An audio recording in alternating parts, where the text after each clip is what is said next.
नमस्कार, स्वागत है आपका। आप देख रहे हैं 24 की चौसर में हूं आपके साथ अमित गर्ग शुक्ला। 24 की चौसर में हम सरल और सटीक विश्लेषण करते हैं। आज कानपुर से हम खबरों का सटीक विश्लेषण करने वाले हैं। बीते कई दिनों से ग्राउंड जीरो से हम पड़ताल कर रहे हैं, लोगों से बातचीत कर रहे हैं, 24 के चुनावी मुद्दे समझ रहे हैं, उनका मूड समझने की कोशिश कर रहे हैं। और 24 की चौसर में जो आज हम पहली खबर लेकर आए हैं वो है बहुजन समाज पार्टी से जुड़ी हुई खबर। बीएसपी की तीसरी पीढ़ी के नेता और पार्टी के नए वारिस आकाश आनंद के तेवर आजकल काफी चर्चा में हैं।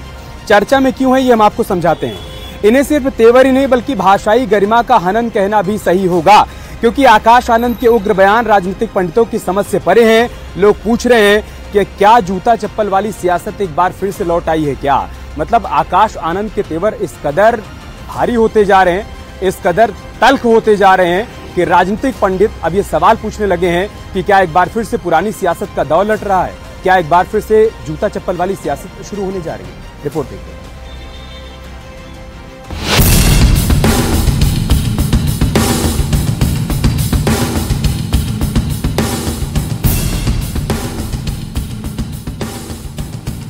कभी सरकार की तालिबान से तुलना, कभी जूते चप्पल मारने की बात। ठीक है साथियों, तो एक एक जोड़ी चप्पल निकाल लीजिए, एक एक लाठी निकाल लीजिए और एक एक जूता निकाल लीजिए। वोट मांगने आए उसी हिसाब से उसे वो चप्पल जूता और डंडा मार मार के उसको बता देना। कभी पब्लिक को भड़काने की कोशिश,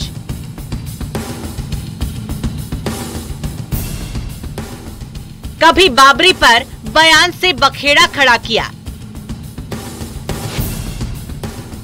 काशीराम की सियासत की तीसरी पीढ़ी के वारिस, दलित राजनीति के नए चेहरे आकाश आनंद आखिर किसे कॉपी करने की कोशिश कर रहे हैं। आकाश आनंद का ये उग्र रूप देखकर राजनीतिक पंडित भी हैरान हैं। क्या बीएसपी की सत्ता में वापसी का प्लान आकाश के एग्रेसिव भाषण ही है या रणनीति कुछ और भी। क्या सीतापुर में आकाश आनंद ने जो बयान दिया उसने तीसरे फेज की लड़ाई को नई हवा दे दी है। क्या तीनों मारोगे? तीनों मारोगे? ठीक है साथियों, तो एक एक जोड़ी चप्पल निकाल लीजिए, एक एक लाठी निकाल लीजिए और एक एक जूता निकाल लीजिए। वोट मांगने आए उसी हिसाब से उसे वो चप्पल जूता और डंडा मार मार के उसको बता देना जो तुम लोगों ने हमारे से शिक्षा छीनी है उसके बदले तुम्हें वोट नहीं, ये डंडा मिलेगा।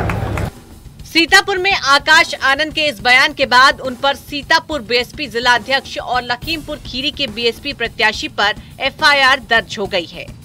लेकिन सवाल ये, इस सियासत से आकाश आनंद संदेश क्या देना चाहते हैं। काफी समय से बीएसपी में इस तरह की आक्रामकता नहीं दिखी, लेकिन बीएसपी की जो राजनीतिक शुरुआत है वो कांशीराम जी की थी और कांशीराम जी बहुत आक्रामक थे।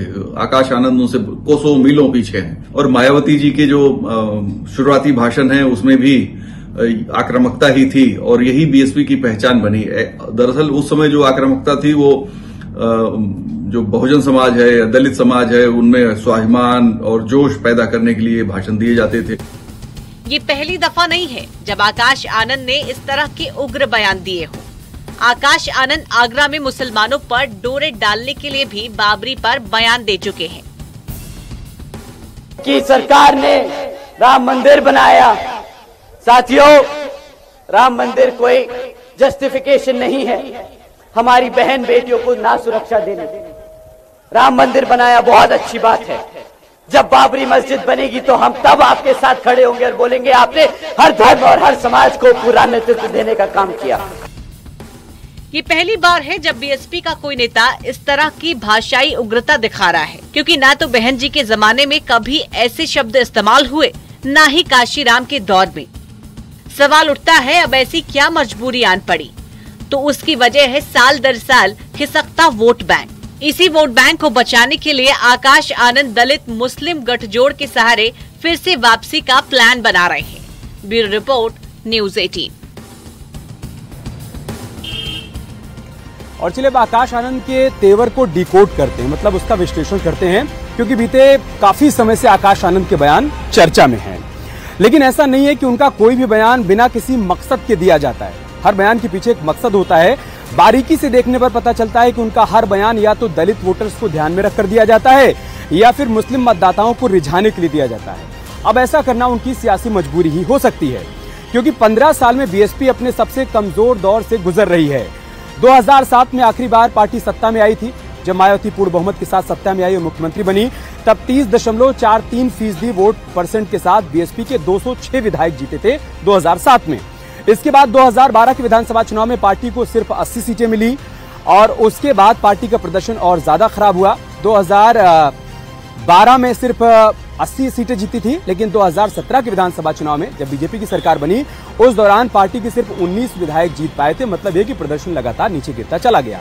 और 2022 में पार्टी सबसे खराब प्रदर्शन करते हुए सिर्फ एक विधायक जीत पाई, एक सीट जीत पाई और वोट हासिल हुए 12.88%, जो यूपी के कुल दलित वोटों से भी काफी कम है। ये एक वजह है आकाश आनंद के इस तेवर के पीछे। अब जरा सोचिए कि इतने खराब दौर से गुजर रही पार्टी की कमान जब नए नेता के हाथ में हो, तब रणनीति और तेवर क्यों न नए सिरे से अपनाने पड़े, वही उनके बयानों में देखने को मिल रहा है। ये तो बीएसपी के प्रदर्शन की बात हो गई। अब जरा आकाश आनंद के बयान के मायने और उसके रणनीतिक असर को भी समझ लेते हैं, उसको आसान कर लेते हैं। आकाश आनंद के उग्र बयान की पहली वजह दलित वोटर को बीएसपी के साथ जोड़े रखना है, क्योंकि दूसरे दल भी इस वोट बैंक पर लगातार डोरे डाल रहे हैं। दूसरी वजह है दलित नेताओं का सामना करना, क्योंकि चंद्रशेखर जैसे दलित नेताओं के तेवर खूब पसंद किए जाते हैं। शायद आकाश आनंद उसी राह पर चल पड़े कि जब चंद्रशेखर तल्ख होकर बोल सकते हैं तो फिर मैं क्यों नहीं बोल सकता हूं। तीसरी वजह है जनता में बहादुर नेता की इमेज बनाना। वो एक बहादुर नेता बनना चाहते हैं ताकि उनके समाज के बीच उनकी एक दमदार इमेज बन पाए। ये आकाश आनंद की तरफ से कोशिश की जा रही है। और चौथी वजह है दलित वोटर्स को दूसरे दलों से बचाए रखना। ये 4 बड़ी वजह हैं जो कि आकाश आनंद को काफी तल्ख बना रही हैं और उनके बयानों में धार दे रही हैं और वो नए तेवर के साथ अपने बयान दे रहे हैं। 24 की चौसर में बढ़ते हैं अगली खबर की ओर। 24 की चौसर में अब हम बात करेंगे यूपी की सबसे सस्पेंसफुल सीट अमेठी की। सस्पेंसफुल क्यों कह रहे हैं वो हम आपको समझाते हैं। सस्पेंसफुल इसलिए क्योंकि इतनी हाई प्रोफाइल सीट होने के बाद भी, वर्षों तक गढ़ रहने के बाद भी कांग्रेस पार्टी अभी तक इस सीट पर कैंडिडेट घोषित नहीं कर पाई है। सिर्फ और सिर्फ चिंतन मंथन का दौर चल रहा है। जबकि दूसरी तरफ बीजेपी से केंद्रीय मंत्री स्मृति ईरानी यहीं पर डेरा डाले हुए हैं, लगातार प्रचार कर रही हैं, कांग्रेस पर हमलावर हैं। स्मृति के नामांकन के बाद सवाल उठता है कि कांग्रेस कब अपने प्रत्याशी का ऐलान करेगी और यहां से राहुल आएंगे या फिर प्रियंका आएंगी।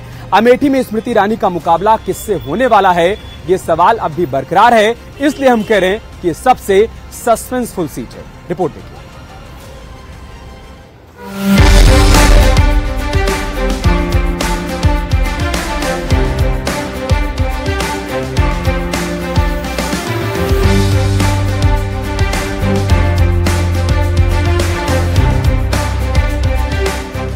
अभी तीसरे चरण की वोटिंग बाकी है, लेकिन 5वें चरण का रण शुरू हो चुका है।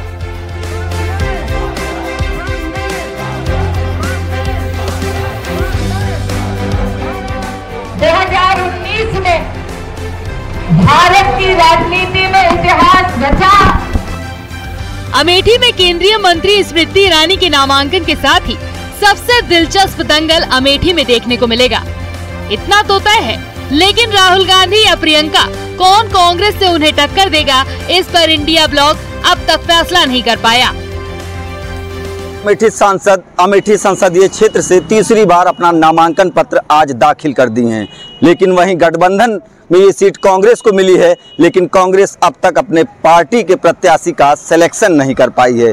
20 मई को 5वें चरण में यहाँ पर इलेक्शन है। ऐसे में कयास कई लगाए जा रहे हैं कि यहाँ से राहुल गांधी होंगे या फिर प्रियंका गांधी होंगी, लेकिन अभी तक कांग्रेस पार्टी की सूची जारी नहीं की गई। केंद्रीय मंत्री स्मृति ईरानी ने नामांकन से पहले पूजा की, फिर रोड शो करते हुए जनता का अभिवादन किया और पहुंची 5वें चरण के दंगल में अपना नाम दर्ज कराने, यानी नामांकन कराने। जो मुख्यमंत्री मोहन यादव जी के सानिध्य में यशस्वी प्रधानमंत्री श्री नरेंद्र मोदी जी से प्रेरित भारतीय जनता पार्टी की प्रत्याशी के नाते अमेठी की सेवा में आज मैंने अपना नामांकन अमेठी की जनता के आशीर्वाद, समर्थकों के सहयोग से भरा।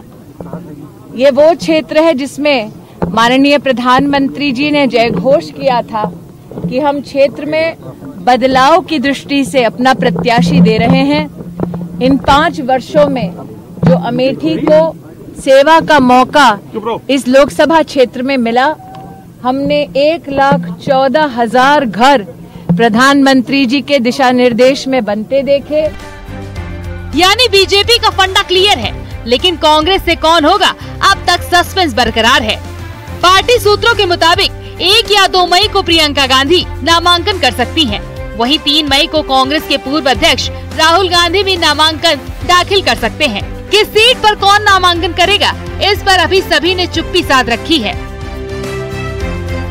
काफी लंबे समय से ये बात हो रही है कि राहुल जी चुनाव लड़ेंगे, राहुल जी चुनाव लड़ेंगे। बीच बीच में बात आती है कि अमेठी से प्रियंका गांधी भी चुनाव लड़ सकती हैं, लेकिन अभी तक स्थिति साफ नहीं है।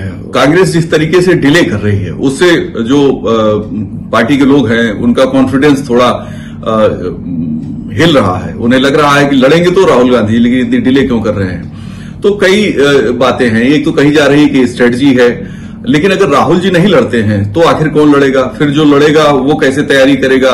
उसके पास बहुत लिमिटेड समय होगा कि वो चुनाव की अपनी तैयारी करे, लोगों से संपर्क कर ले। भले ही कांग्रेस ने अपने पत्ते न खोले हो, लेकिन 2019 में इसी सीट से स्मृति ईरानी ने राहुल गांधी को बड़े अंतर से हराया था, जबकि 2014 में राहुल गांधी से स्मृति ईरानी को हार मिली थी। बड़ी बात है कि अमेठी लोकसभा सीट गांधी परिवार का गढ़ रही है। कांग्रेस पार्टी ने इस सीट पर 16 बार चुनाव जीता, लेकिन स्मृति ईरानी ने कांग्रेस के गढ़ को बीजेपी के किले में तब्दील कर दिया। देखना होगा अमेठी में 2024 के चक्रव्यूह को कौन भेदेगा। Bureau report, news 18। और अमेठी सीट को लेकर कांग्रेस इतनी पशोपेश की स्थिति में क्यों है, ये समझने के लिए हमें 5 साल पीछे चलना होगा। मतलब 2019 के लोकसभा चुनाव को देखना होगा। 2019 का चुनाव था, धुआंधार वोटिंग हुई, मुकाबला था राहुल गांधी वर्सेस स्मृति ईरानी, और पहली बार कांग्रेस को अमेठी में काफी टक्कर मिल रही थी स्मृति ईरानी के आ जाने के बाद। 2014 में हार गई थी, लेकिन डटी रही स्मृति ईरानी, इसलिए 2019 में कांग्रेस पार्टी को यहां पर टक्कर मिल रही थी। नतीजे आए तो देश भर के राजनीतिक पंडितों की आंखें फटी की फटी रह गई, क्योंकि बाजी स्मृति ईरानी ने मार ली थी। 2019 में स्मृति ईरानी को 49.69% वोट मिले थे, जबकि राहुल गांधी को इस चुनाव में पहली बार हार का सामना करना पड़ा। 43.84% वोट पर ही उनको संतोष करना पड़ा और राहुल गांधी की हार हो गई। इस बार अगर राहुल गांधी वापस लौटते हैं तो उन्हें कितनी बड़ी चुनौती स्मृति ईरानी से मिलने वाली है, हमने ये जानने की भी कोशिश की है। हमारे सहयोगी ने ग्राउंड जीरो पर जाकर पड़ताल की है, वो भी देखिए।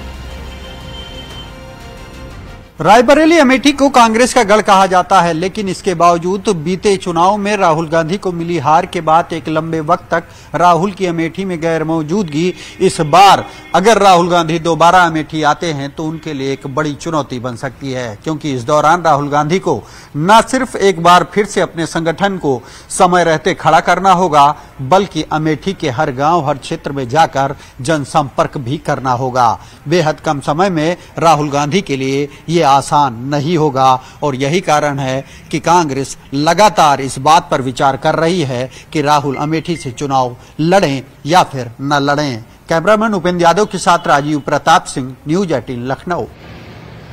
दरअसल अमेठी को कांग्रेस का गढ़ यूं ही नहीं कहा जाता है। गढ़ कैसे बन गई अमेठी, ये भी समझना होगा। इसके लिए हमें थोड़ा पीछे चलना होगा। गांधी परिवार के बड़े बड़े दिग्गज इस सीट से संसद पहुंचे, पीएम बने, या फिर देश की पॉलिटिक्स के पावर मेकर रहे हैं।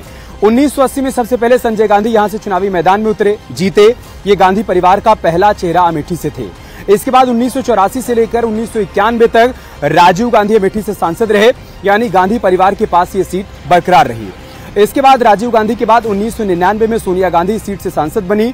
इसके बाद गांधी परिवार की नई पीढ़ी के पास ये सीट चली गई। 2004 से लेकर 2014 तक राहुल गांधी सीट से सांसद रहे, लेकिन इसके बाद खेल बिगड़ गया, खेल बदल गया, और 2019 के चुनाव में स्मृति ईरानी ने बड़ा उलटफेर करते हुए कांग्रेस की सबसे सुरक्षित सीट को जीतकर बीजेपी की झोली में डाल दिया।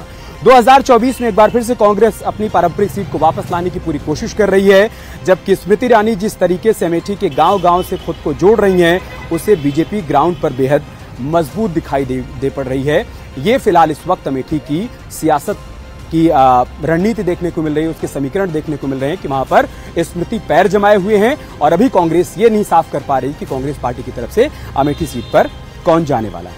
और अब 24 की चौसर में बढ़ते हैं अगली खबर की ओर। 2024 की चुनावी चौसर में सियासी दल एक से बढ़कर एक दांव खेल रहे हैं। चौसर का खेल तो ईमानदारी से खेला जाता है, लेकिन चुनावी चौसर की हर चाल ईमानदारी से चली जाए भला कैसे हो सकता है। अब ताजा विवाद को ही ले लीजिए।